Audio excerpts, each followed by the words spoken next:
Welcome back to our channel. తెలంగాణలో ఇంకోసారి బీసీలందరూ ఏకమైన ఘటన ఈశ్వరమ్మ ఘటనతో మనం అందరం చూసాము. ఆ తర్వాత నిరసన కార్యక్రమాలు కూడా చూసాము. సంఘీభావంగా చాలా మంది కూడా ఈశ్వరమ్మని వచ్చి కలిసి వెళ్ళడం కూడా చూసాం. ఇక ప్రెసెంట్ మనతోటి బీసీవై రామచంద్ర గారు ఉన్నారు, మాట్లాడారు. సార్ నమస్తే. నమస్తే. బీసీలకి రాజ్యాధికారం రావాలి అని ఒక ఉద్యమం చేసిర్రు. సో మరి ఇప్పుడు బీసీల పరిస్థితి ఇక్కడ తెలంగాణలో చూస్తే ఏమనిపిస్తుంది మీకు? అందరికీ నమస్కారం. గత కొన్ని రోజుల క్రితము తెలంగాణ రాష్ట్రం మొత్తము బహుజనులంతా ఏకమయ్యి బీసీ మాతృమూర్తి ఈశ్వరమ్మ యాదవ్ గారికి జరిగిన అవమానము అవహేళన పైన ఏ విధంగా ప్రతిఘటించారో మనం చూసాం. ఇప్పటి వరకు మన అధికారాన్ని దోచుకున్నారు, బీసీల యొక్క హక్కులు దోచుకున్నారు, కుల వృత్తులు దోచుకున్నారు.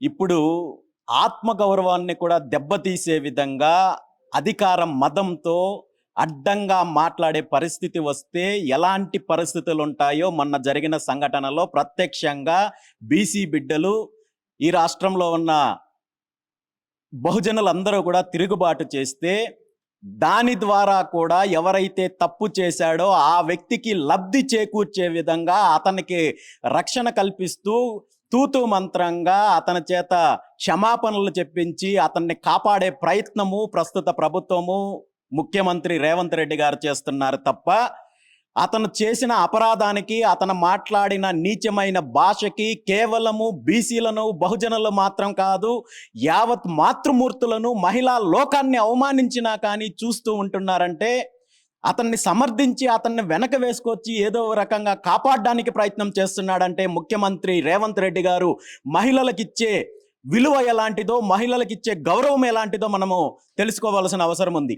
ఇప్పటికైనా ఏ వ్యక్తి అయితే నీచంగా మాట్లాడాడో ఆ వెధవని వెంటనే పార్టీ నుండి సస్పెండ్ చేసి పెద్దావిడికి క్షమాపణ చెప్పాల్సింది మాట్లాడిన వెధవ కాదు, అతన్ని ప్రోత్సహించిన కాంగ్రెస్ పార్టీ క్షమాపణ చెప్పాలి, ముఖ్యమంత్రి రేవంత్ రెడ్డి గారు క్షమాపణ చెప్పాలి. భవిష్యత్తులో మళ్ళీ ఇలాంటి సంఘటనలు పునరావృతం కాకుండా చర్యలు తీసుకోవాల్సిన బాధ్యత ప్రభుత్వానికి ఉంది.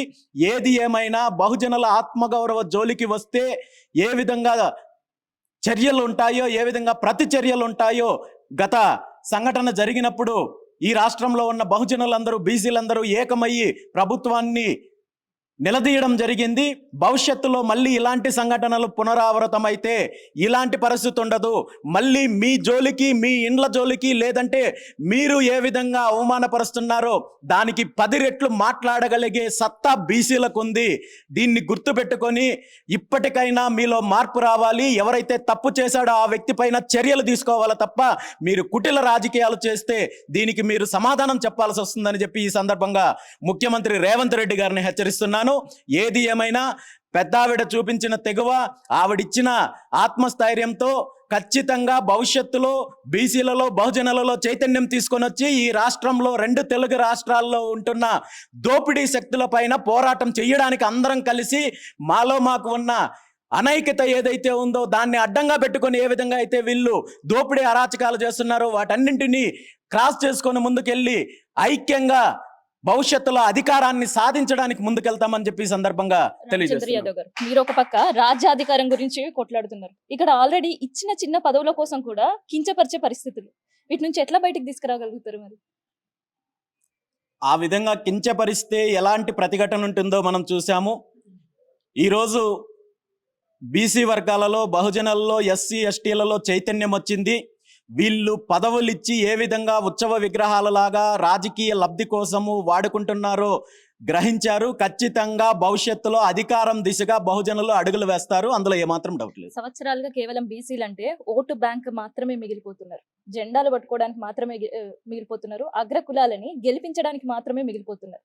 ఏం చెప్తారు బీసీలకు మీరు? ఈ సంఘటన కూడా మిమ్మల్ని కదిపింది కాబట్టి అంత విజయవాడ నుంచి ఇక్కడి వరకు వచ్చారు. ఈరోజు ఇప్పటి వరకు స్వతంత్ర భారతదేశం 80 సంవత్సరాల కాలంలో ప్రభుత్వాలు రాజ్యాంగం ఇచ్చిన రిజర్వేషన్ల వల్ల కావచ్చు, ఈ పార్టీలు ఇచ్చిన పదవుల వల్ల కావచ్చు, బీసీలు కానీ, ఎస్సీలు కానీ, ఎస్టీలకు కానీ కేవలము విద్యలో కావచ్చు, ఉద్యోగాలలో కావచ్చు కొంతవరకు ముందుకు వచ్చినప్పటికీ కూడా అభివృద్ధి విషయంలో కావచ్చు, హక్కుల విషయంలో కావచ్చు, అధికారం విషయంలో కావచ్చు, ఆత్మగౌరవం విషయంలో కావచ్చు, ఇప్పటికీ బీసీలు, ఎస్సీ, ఎస్టీ, మైనారిటీలు వెనకబడి ఉండడానికి ప్రధాన కారణము రెండు తెలుగు రాష్ట్రాల్లో ముఖ్యంగా కొన్ని వర్గాలు, కొన్ని కుటుంబాలు పూర్తిగా అధికారాన్ని చేతుల్లో పెట్టుకొని రాష్ట్ర సంపదను, వ్యవస్థలను తన గుప్పెట్లో పెట్టుకొని బీసీలను అణగదొక్కే ప్రయత్నం చేస్తూ ఓటు బ్యాంక్ రాజకీయాలు చేస్తున్నారు. కాబట్టి మన వర్గాలకు మంచి జరగాలి, బీసీలకు మంచి జరగాలి, ఎస్సీ, ఎస్టీ, మైనారిటీ వర్గాలకు మంచి జరగాలి, ఈ దోపిడీ కుటుంబాలు, ఈ పార్టీలను యొక్క అణచివేతకే గురవుతున్న వర్గాలన్నింటికీ మంచి జరగాలంటే ఖచ్చితంగా అధికారం బహుజనులకు రావాలి, బీసీలకు అధికారం రావాలి. రెండు తెలుగు రాష్ట్రాలలో బీసీ ముఖ్యమంత్రి కాగలిగినప్పుడు ఈ రెండు తెలుగు రాష్ట్రాల్లో ఉన్న 7 కోట్ల మంది బీసీలకు, ఎస్సీ, ఎస్టీ, మైనారిటీలకు న్యాయం జరుగుతుంది. కాబట్టి ఆ దిశగా ఖచ్చితంగా ముందుకు వెళతాము. ఇది ఎన్నో రోజుల సమయం పట్టదు. భవిష్యత్తు రోజుల్లో బీసీలకు మంచి రోజులు వస్తాయి. బీసీ శకం మొదలవుతుంది. దానికోసం అందరం కలిసి పోరాటం చేస్తాం. ఆఖరిగా మిమ్మల్ని అడగాలనుకుంటున్నాను నేను. పాదయాత్ర చేసి మండల స్థాయి నుంచి బీసీల పరిస్థితి ఎట్లా ఉందో చెప్పారు. రక్షణ లేదు అనే విషయం కూడా చాలా సందర్భాల్లో చెప్పారు. మరి రాజకీయాల్లో ఉండే బీసీల పరిస్థితి ఎట్లా ఉంది? వాళ్ళకుందా రక్షణ?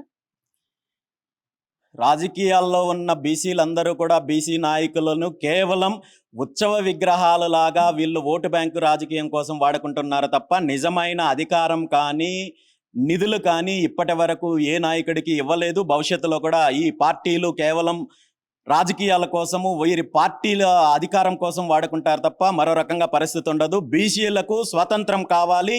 ఈ పార్టీల బానిసత్వ సంఖ్యల్లో నుండి బీసీలు బయటకు రావాలి. బీసీ నాయకత్వము బయటకు రావాలి. మనం అధికారం కోసం పోరాటం చేయాలి తప్ప ఈ పార్టీలను అధికారంలోకి తీసుకొని వచ్చి ఈ రాష్ట్రాలను దోపిడీ చేసే అవకాశం మళ్ళీ భవిష్యత్తులో కల్పించకూడదంటే బీసీ నాయకులు, ఈ పార్టీల్లో ఉన్న బీసీ నాయకులు కూడా ఆలోచించాల్సిన అవసరం ఉంది.